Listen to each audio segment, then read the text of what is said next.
After she came to see me at the hotel, the next time she saw me was at my mama's house for Christmas. Really? She flew in on a Christmas and surprised me because I was in the house by myself, depressed, frustrated, and seeing my daughters on the weekend. So when she came that done got me emotional. So when she came during that season, what was the status of y'all's relationship at that time? We were friends, but when she came, I looked at her as a hero. Like, what she rescued me from on that Christmas, I remember it. My ex-wife dropped my daughter off at the front door. And this was the first year I was getting ready to have Christmas with an empty house. And I sat in that house with my then 5 or 6 year old daughter, and it was just her and I. And I didn't know what to do with that.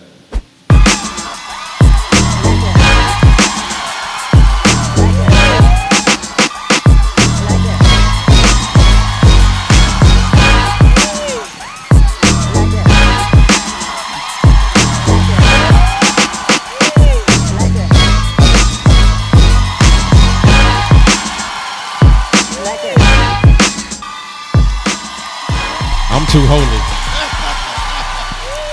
He dared me, y'all. I'm sorry.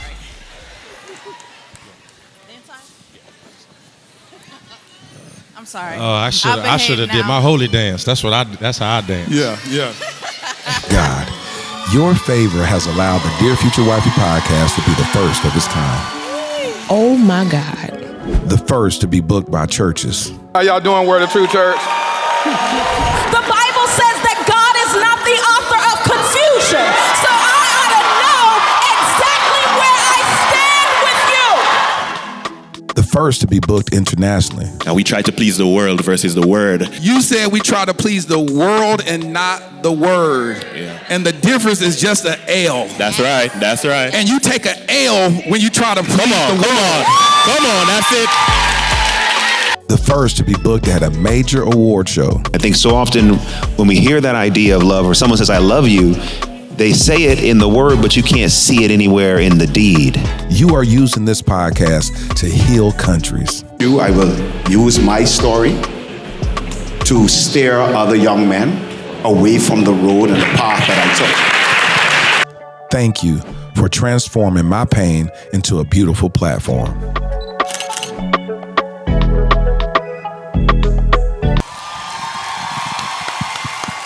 Welcome to the Dear Future Wifey podcast. I'm your host, Laterras R. Whitfield. Listen, are you still shacking up with us? If you're still shacking up with us, can we get a commitment? Hit that subscription button and subscribe.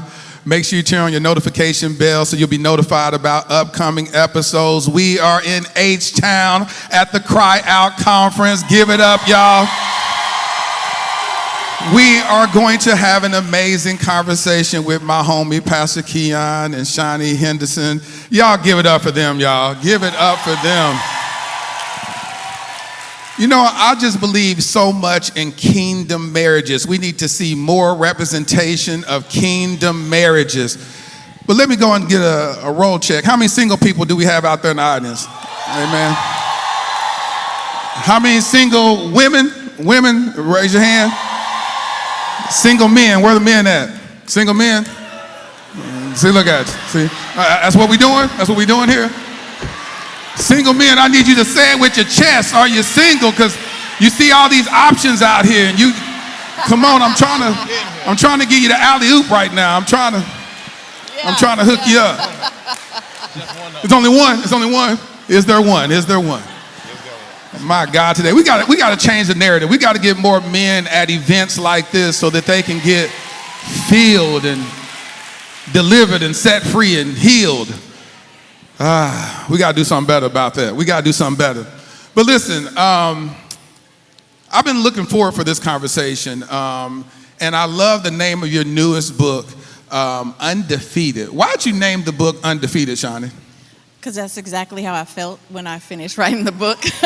Honestly, if I'm If I'm gonna keep it 100, that's exactly what it made me feel like. It was therapy for me to write it, and after looking through all the things that I had done, been through, fought through, and came out of, I felt undefeated. Let me ask y'all this. Yeah, give it up for her. So, my question is, how many of y'all know their love story, how they met and all that good stuff? Y'all know that? Clap. For those that, let me ask, those that don't know, let me hear a round of applause that you don't know so I can hear how many. Okay, y'all don't know. All right, that's good. So real briefly, I want you to share with the audience how y'all met. Well, that's mixed, Depends on who you ask, but I got a text message from a mutual friend of ours, and he knew I was single and had come through a divorce, and she had been single at that time, I think, 10, 11 years. So he was like, I know somebody who you might want to talk to. And I was like, man, look, dude, I ain't never getting married another day in my life. So whoever you got, if they talking about getting married, they ain't talking to me.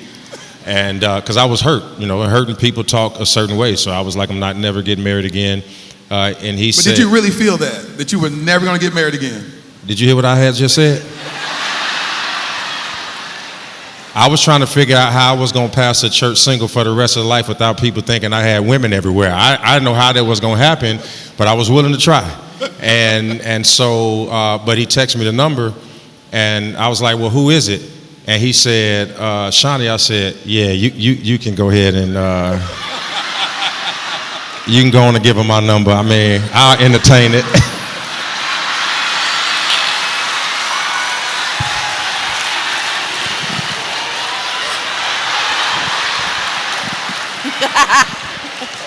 So I called this girl on the phone. Well, no, I tell you what, I texted her and said, this is Keion, and she's like, yeah, James told me, that's the guy's name. He said he told me he's gonna call. And so I said, well, I wanna talk, because I'm a talker. Like all that texting and stuff, I feel like, I'm old school. Like, I wanna holler at you. And she said, I don't want to talk on the phone. I'm better experienced in person. Woo! Woo! Woo!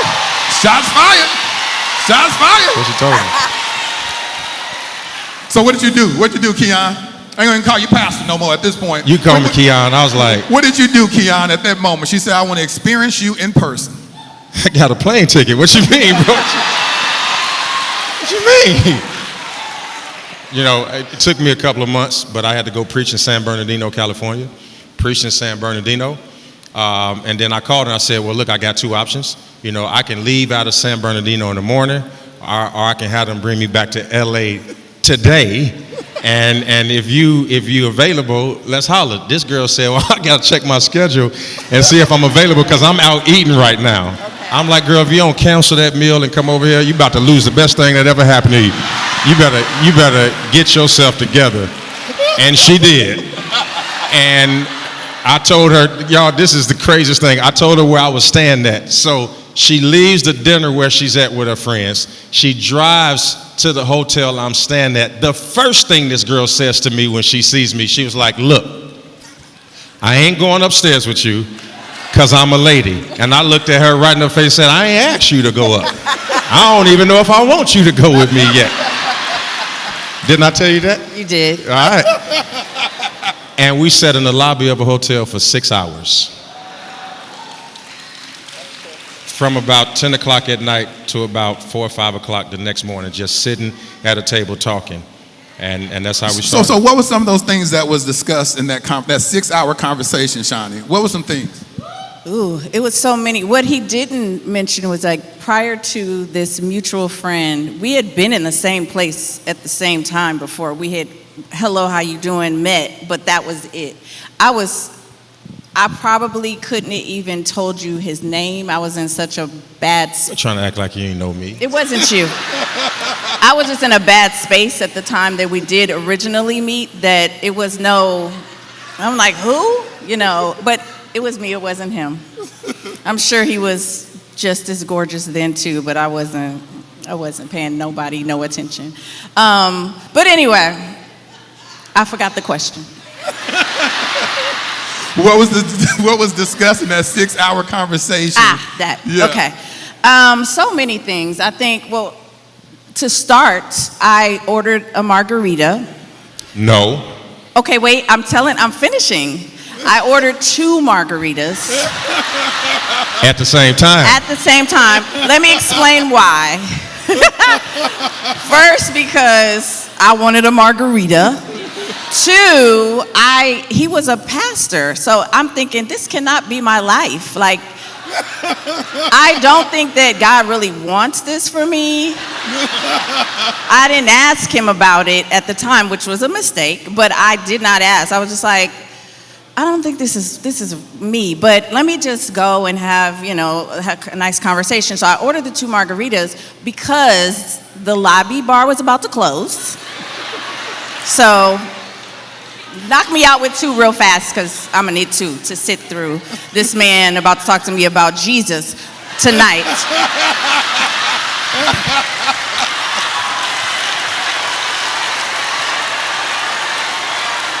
That's so bad, I know. But that was my mindset then. I'm just being honest, y'all. I really am. Because I was like not in a space where all I'm thinking is, he's a pastor. He's about to sit up here and we're about to talk about the Bible on a Friday night in the bar. Like, this is about to be tough. Let me have 2, sir. So I did that. And then I'm thinking, I'll probably turn him completely off by doing this, right? He's gonna think I'm a whole heathen. So then it's like, cool, this will go fast. So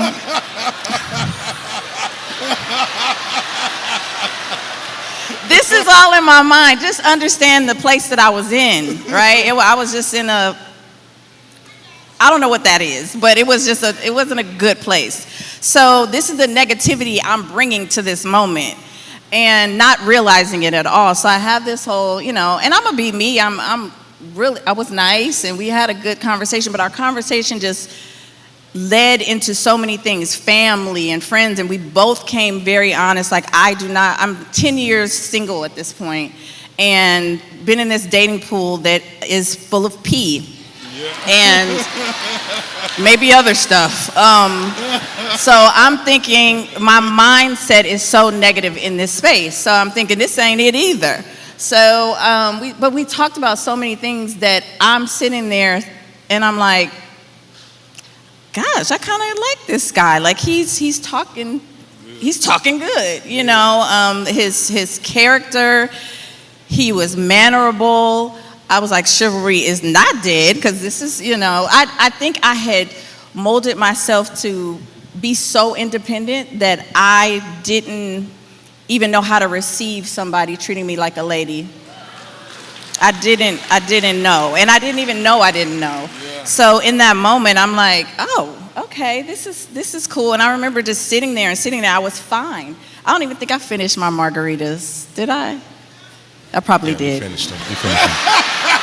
Okay, I shouldn't have brought that back up. I don't know what's going on, but doesn't it feel like this year is going by extremely fast?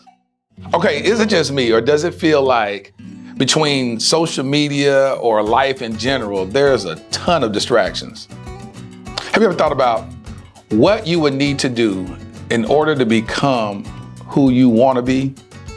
One word: clarity.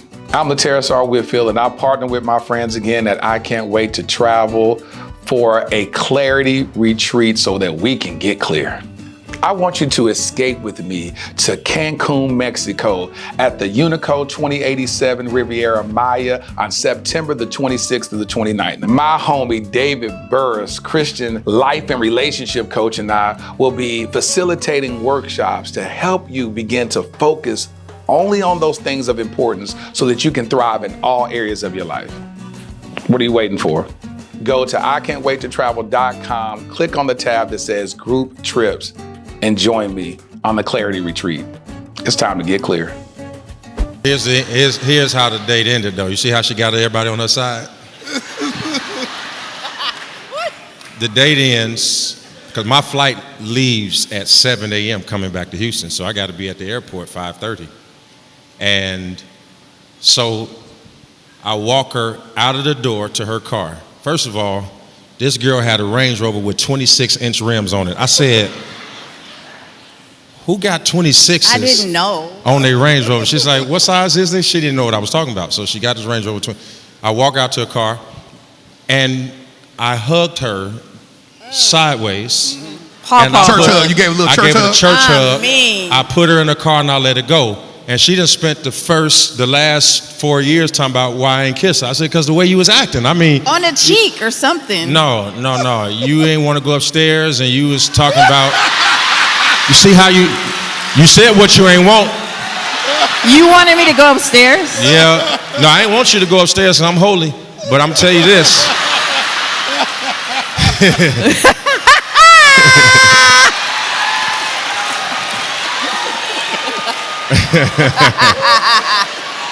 I didn't kiss her at all. Did you want to? You said don't lie? I mean, I wanted to give her a little peck or two, you know? But I didn't. I held my own, you know? So let me ask you this. When you walked away from that encounter, what crossed your mind on both y'all? Did y'all feel like y'all had, because I know you were opposed to marriage at that point, were you like, okay, I'm feeling something stirring up on the inside? You know, what were you feeling and what were you feeling, Shaunie? I had said the same thing. Was not interested in getting married again. I did not want to feel whatever that was that I felt the first time. I just was scared of failing because I felt like I failed in this space of marriage the first time. So I did not want to do that again. So we were very honest with each other, saying, yeah, this is not that. If this is what we can date, we can have a good time and, spend time together, but I don't want to get married. He said, I don't either. And I think we were okay with that for a minute. And then it just kind of grew into the more conversation. Most of our dating experience was a lot of FaceTime because I lived in Los Angeles, he lived in Houston. So, we would go eat and just the phone be sitting and I'd be in a restaurant, he'd be somewhere, vice versa. But it was like the communication and, like I said, him treating me like a lady just made me really fall in love with him. He's just an amazing individual. And then we started talking about like being in a relationship and being someone's partner versus just a wife or just a husband. And I had never had a partnership in a relationship before, which is a difference, like my previous marriage, I felt like I was a wife, but I didn't have any say-so really. I mean, it was not, I wasn't asked. Yeah. My opinion wasn't asked, a suggestion wasn't really asked, and I wasn't voicing it. I was just kind of sitting back. Okay, it was no one's fault. I just think I was drowned out by life. Yeah. And in this situation, he would ask me, he would look for my opinion, he would look for my suggestions, and we really were partners in most of the decisions that we made. Would you agree? I would agree. So what did you think? When you walked away from that encounter, what did you think? I walked away still apprehensive about commitment because I didn't want to get married and have to stay married because I was afraid to get divorced again. If I'm just being honest, I started at the end. I wasn't even in the beginning. I didn't want, you have to understand, I had to go and stand before a church and say, my marriage is over and I'm filing for divorce. I had to say that in front of people who could tell me that, but they just couldn't hear that from me. Right? So I was afraid of failing again. So I was like, I don't want to get married because I don't want to fail, because if I survive this, I definitely can't survive it again. And so it was not about her, it was about me. Yes. And I knew that my chances of surviving another marriage were less than surviving the other one.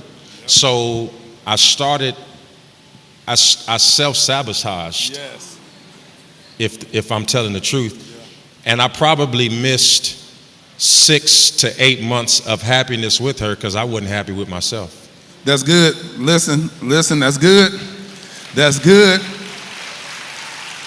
You are allowing trauma to dictate your future. And this is interesting because when y'all was talking about how y'all spent the majority of y'all's time on FaceTime, y'all have means. Y'all can get on the flight, fly in, hang out with each other, and fly back the next day. or even the same day. And so my question, I was like, well, why were y'all spending so much time? Because I knew it was trauma-based. Y'all were only allowing each other so much space to get in. But then what I love about the Holy Spirit is he kept having y'all draw closer to each other. Closer and closer. What point happened where y'all decided to say, you know what, we ain't just friends, like, I like you. Will you go with me, circle yes or no? When was that moment? When was that moment? Well, let me also say this, because we live in a world right now, like somebody's watching this right now, and they looking for every clip online to timestamp stuff. It's somebody doing it right now because they're gonna try to put this up and they're gonna try to take your money and put it on YouTube and have people watching theirs. The reason why I didn't get on that plane to go see her is because my divorce wasn't final yet. Okay? My divorce wasn't final yet, but because my divorce was so messy and elongated, I made a decision that I was gonna start dating her before the divorce was final, because I wasn't gonna let somebody holding up the divorce show me how I could live my life. And so the narrative came out that I was dating her while I was still married. True. But I was separated, right? Because the divorce wasn't final. It took me almost 3 years to get a divorce. So I wasn't gonna be just sitting around waiting on the judge to say, y'all wouldn't either. So while you up there, some of y'all start the next relationship while the other one's still going on. So don't come at me like that. So I need to clarify that, because I know how this world works. Okay? So what ended up happening was I didn't go see her, is because TMZ follows her everywhere she goes, and I didn't want to be at a restaurant sitting down in a picture with her at a table and somebody say, aha, we got him. Okay? Right. So that was the reason. So for 6 to 8 months, all we did was sit on FaceTime at restaurants and talk to each other about how one day we will be able to see each other. Okay? The first time after she came to see me at the hotel, the next time she saw me was at my mama's house for Christmas. Really? She flew in on a Christmas and surprised me, because I was in the house by myself, depressed, frustrated, and seeing my daughters on the weekend. So when she came that done got me emotional. So when she came during that season, what was the status of y'all's relationship at that time? We were friends, but when she came, I looked at her as a hero. Like, what she rescued me from on that Christmas, I remember it. My ex-wife dropped my daughter off at the front door. And this was the first year I was getting ready to have Christmas with an empty house. And I sat in that house with my then 5 or 6 year old daughter, and it was just her and I. And I didn't know what to do with that, because my family's close. So,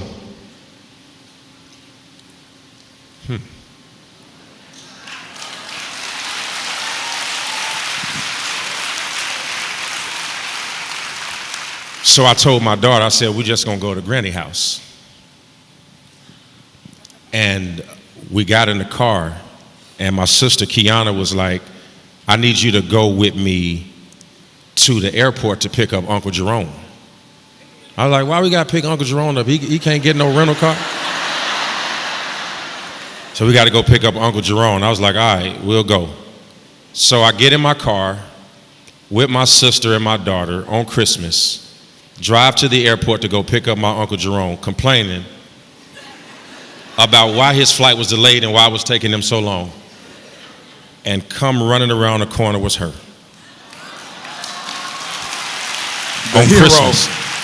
On Christmas, she got kids. She left her kids at home to come be with my kid in my mama's house.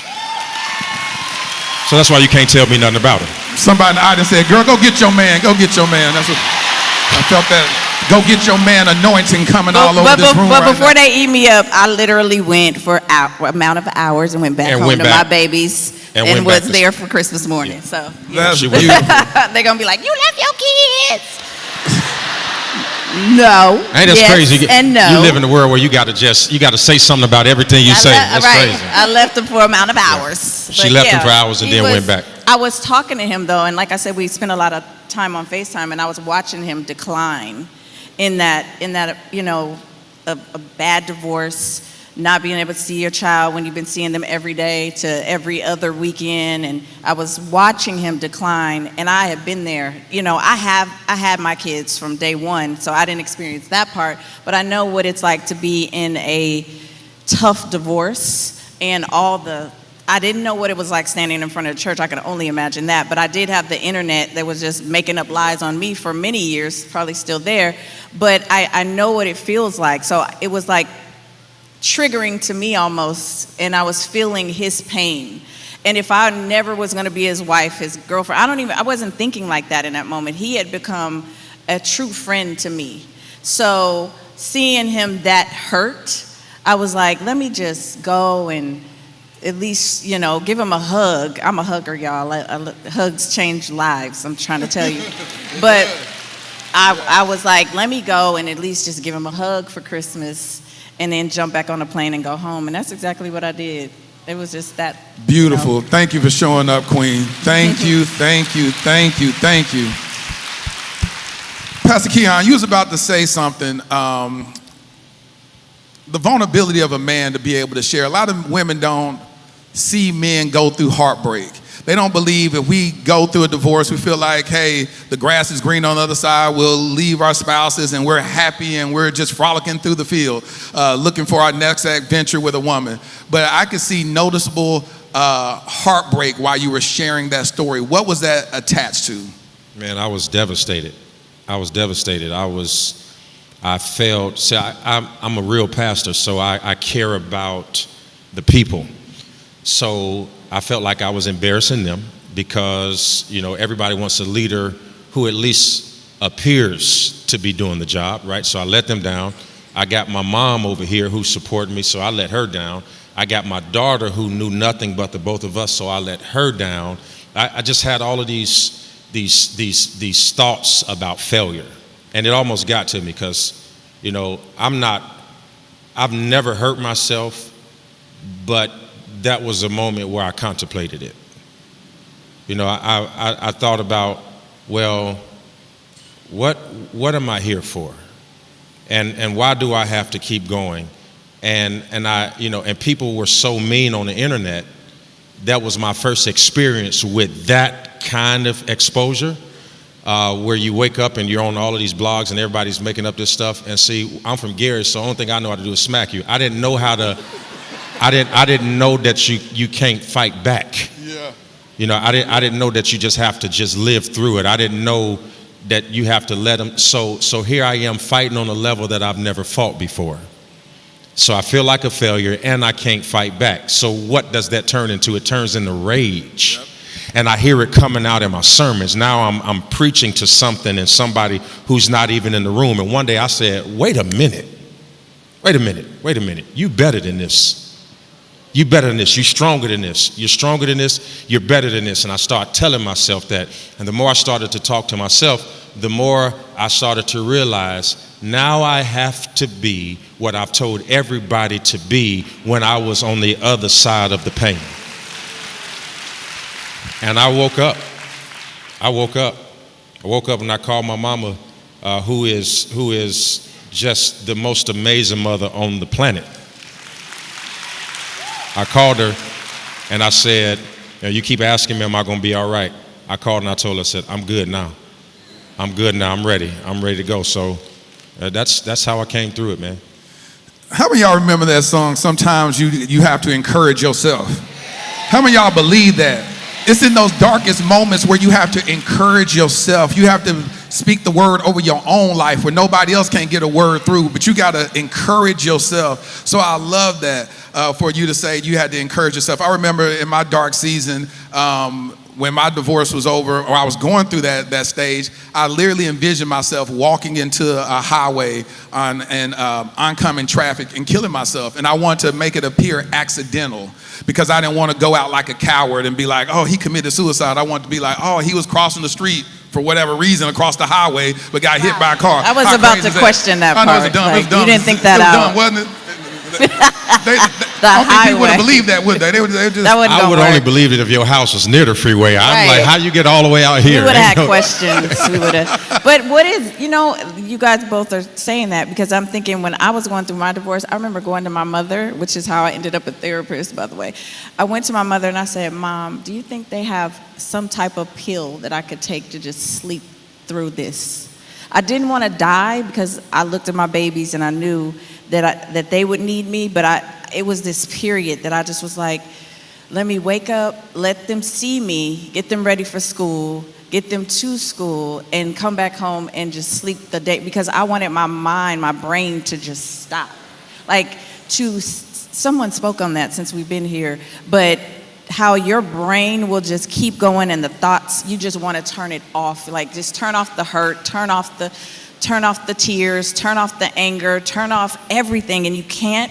And I was just like searching for something, like somebody give me something to just sleep this whole time. Yeah. Like just knock me out. But I don't know what that is when people are going through, I'm sure some therapists could tell us, but you want to go into ongoing traffic. You questioned your purpose of being here. That's such a scary place to be in, to not seek some type of help.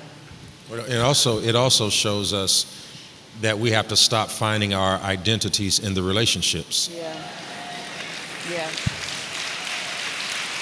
Because I was getting ready to make the same mistake again, trying to find myself in the relationship. I'm not in that relationship, I'm in me. Yeah. And so once I realized, and so this is what happened though, we started out, and we just talked about this the other day. We started out because if you don't heal before you get in a relationship, you end up marrying your therapist.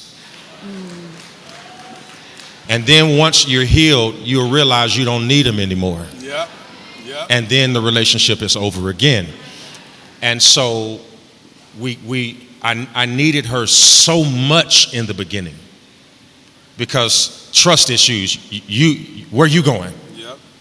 Am I good enough? Yep. Is it going to work? Trust issues. So I'm latching on. Now that I'm healed, now I'm trying to find my individuality again. Now I'm trying to figure out, who am I outside of the relationship? Who are my real friends? Because she can't be my only friend. Who am I going to talk to about stuff that I don't even need to mention to her about? And so now I'm in this metamorphosis of finding out who I am again. And at the moment I'm trying to figure out who I am again, my world is changing at the same time. Yeah. And so where do you go? Who do the birds of the air have nests, the foxes of the ground, they have holes, but I, the Son of Man, have nowhere to lay my head. And what happens in relationships is you become so codependent on an individual that you have nowhere to lay your head. Yeah. And so when y'all ain't getting along, then you feel like you're not human, or you feel like you're worthless because you are so attached to this thing that you started. And so she and I play golf now.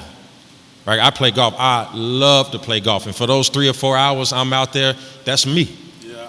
That's what I'm doing. And she likes pickleball and sea walking, evidently, and all the other kind of stuff.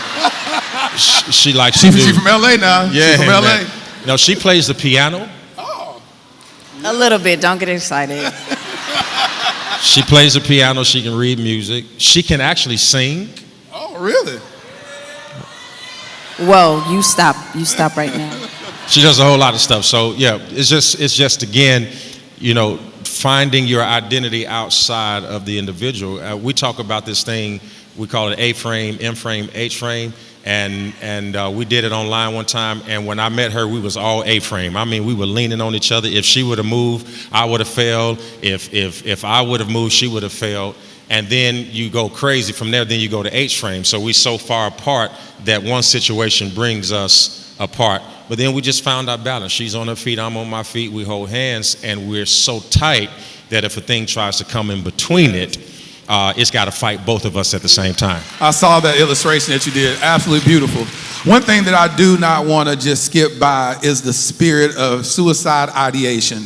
If you struggle with suicide ideation, we come against that spirit right now in the name of Jesus. No weapon formed against you shall prosper, and every tongue that rises up against you shall be condemned. We cast down the imagination, because that's what it is. It's an imagination in your mind where you feel unworthy, that you feel like the world will be better without you. We come against that spirit right now in the name of Jesus. You are worthy, you are valuable, you are called by God, you are chosen.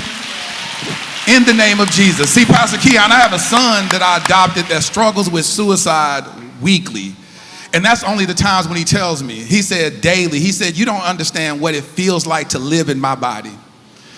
And I said, son, I chose you. I adopted you. He told me one day, your love can never overcome the hate that I have for myself. As a father, when I say that, breaks me. But I keep loving him unconditionally, just like Jesus Christ has done for us, to keep chasing after him, pursuing him. So when I hear conversations around suicide or whatnot, it hits hard, because it's been several times where I had to rush him to the behavioral health hospital or whatnot, times where I didn't release an episode that week that people didn't even know why. It's because I had spent the night at the behavioral health hospital trying to put some meds in him so that he could come out of that spirit. Because how many of y'all know it's a spirit? It's a spirit. And so it's times I've looked him in his eyes and I just saw he just wasn't present, you know, and I just saw a spirit overtake him or whatnot, and I would come against that spirit. And I remember and I'll share this with you, one day he went to the behavioral health hospital, and it was when I've had him for about 6 months after I adopted him. And I talked to him the next day, and I said, I can't wait till you come back home. He said, I can come back home? I said, Armani, you're my son. He said, well, I'm so used that when I was in foster care, every time I went to the behavioral health hospital, when I got out, they would have me a new placement, because the current foster parent would be like, I don't want to deal with that. And so he would always try to self-sabotage our relationship. And I said, you my son. I said, I don't care how many times you have to go to the behavioral health hospital, I'm never giving up on you. I'm pursuing you, I'm chasing you. The Bible says that Christ is married to the backslider, so I'm going to keep pursuing you, son. And so I definitely want to come against that spirit. Go to angel.com/KR. Again, that's angel.com/KR. There's something on social media, Shaunie. I was reading your book, Undefeated, which is an amazing book. I was watching the book. Give it up for her, y'all. An amazing book. And so I found something that was conflicting. In the first pages of the book, it talks about how when you walked away from your marriage, you didn't ask for anything financially. But I'm seeing these things in these social media streets. How many of y'all know what I'm talking about? To where you walked away from $50,000 a month. Is that true? Because it's a conflict of interest. Either you lying or they lying, or I want to know who lying right now. First of all, I don't know where that came from. I didn't get alimony. I got child support, and it wasn't $50,000. It was better than that. Don't do it. It was better than that. But I did not get alimony. I hear everybody that's getting child support checks. Why y'all over here shouting? I mean, because they'll be like, you get only $50,000. They were doing the math. But I did not get any alimony, so I don't know where that number came from. And I guess the article said I walked away from $50,000 alimony to get married and like get nothing. Yeah, no. That I don't know. People just lie on me. I don't know why. I mean, if you read the yeah. I got receipts, okay? So, and yeah. But how do y'all deal with that? How do you deal with when you read something on social media and it's a bold-faced lie? How do you internalize it? I don't. Like that, I think it bothers other people more than it bothers me. Because I know who I am, I know the facts. Like I said, I have receipts, so it doesn't bother me. I've had a guy that got online and said that I was paying him to sleep with me. I've never seen that man in my life. Like never in my life have I ever seen him. So I'm almost used to the lies. you know, I started out when I got the divorce with so many lies. Me and my mama were stealing money and all types of stuff. So now I'm kind of numb to it. It's unfortunate. I hate it for my husband though, because that's another thing that it's just like, I feel bad because I came with this, like you said, TMZ. We did go to lunch one time and we were sitting at this, we're in LA, visiting my family, and we were sitting outside, and like the TMZ bus, y'all know the one you can get on and they take you around to the celebrity homes. We were eating somewhere and they drove by and he was like, you know, they stop and they taking the pictures. He was like, "This is my life." And I'm like, "No, kind of, yes, but," and I'm so sorry.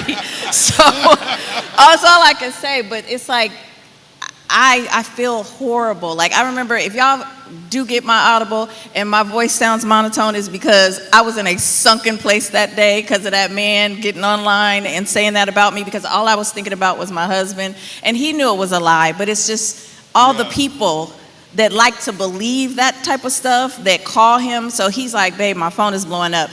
And he's like, "Are people calling you?" I'm like, "No," because I was about to say the N word. No, because I'm sorry. I'm so sorry. I'm sorry, y'all. No, because nice people know not to call me with that. You know what I mean? Like, don't call my phone with that trash. Don't do it. So let me ask you this, Keion, how do you deal with that? Being her covering, being her protector, how do you deal with that? I'm constantly encouraging her to believe the best version about herself. Like, I'm always telling her, don't worry about these people. You used to didn't know them. You were fine before they said it. You'll be fine afterwards. Because I believe in God so much, man. I'm serious. I believe in God so much. I really believe the Bible when it says, "No weapon formed against me will prosper." I don't just quote that. I believe it. And the reason why I believe it is because every weapon that has been formed against me did not prosper. There it is. So I just keep believing it. If it were up to them, none of y'all would be in the room. Yeah, yeah. Not only did it not work, we're going to have more people next year. There it is. So here's what I do to counteract the negativity that people say. I ensure, to the best of my ability, that every person who contacts me in my actual physical nature has a better experience with me than what they read online. Yes. Now, I can't spread my goodness, if I have any, as quick as a lie can, but there's 5 or 6 or 7 or 8, 100, 200 people that say, "I saw him in the airport. That ain't what I feel when I got from him," or "I was at the church and he spoke to me." So I let people who don't know me lie. I just want to be good to the people who do. That's how I deal with it. It's a quote that God gave me in 2018. Let your character outlive their lie. Let your character outlive their lie.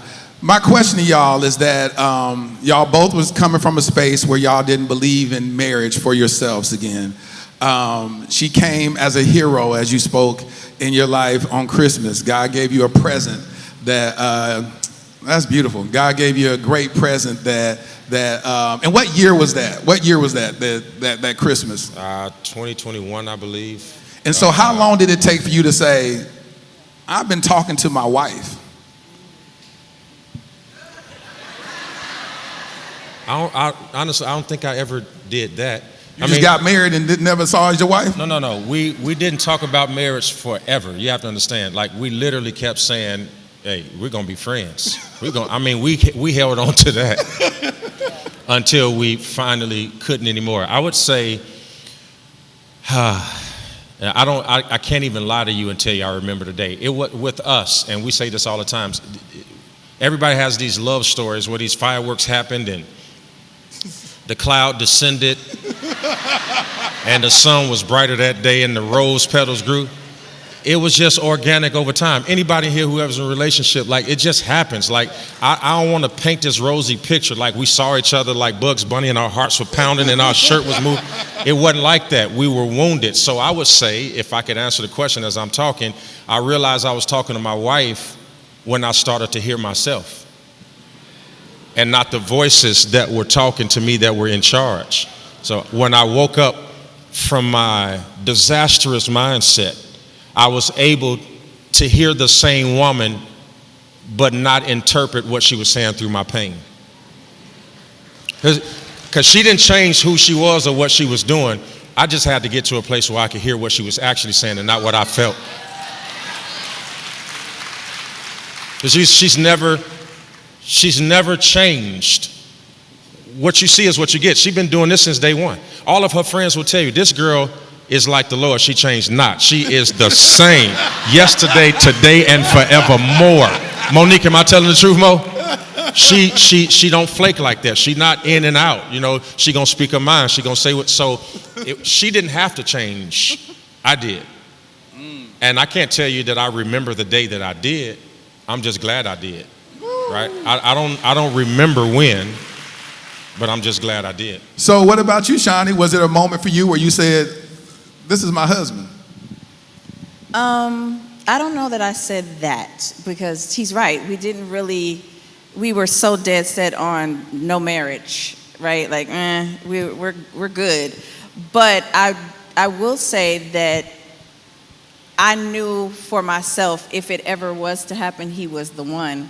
And I knew that because he was pushing me to be, without him saying this, he was being such an example of just an amazing man of God that he was making me want to be a better woman of God without telling me, you need to be a better woman of God. Like, he was just an example of him living every day and being who he actually, action-wise, is the same person y'all see up here preaching. Like, he really is that guy.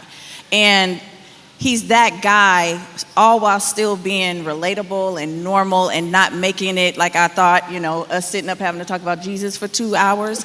It's not that. It's like he's an example of what he teaches us every Sunday. He lives it. He walks it.